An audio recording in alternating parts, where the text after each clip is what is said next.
சீறி பாய்ந்திடும் எங்கள் அண்ணன் உதயநிதியை உலக போற்றிடும் தங்க தலைவரின் வீர புதல்வரே சூரியனாய் சுடலும் உன்னை கழகம் வாழ்த்திடும்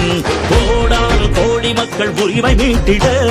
கோபாலபுரத்திலிருந்து புயலாய் புறப்பட்டார் திசைகள் போற்றும் திமுகவின் இளைய தலைவராய் திராவிடத்தை காப்பதற்கு தடை உடைத்து படை நடத்தும் தலைவரே இளம் தலைவரே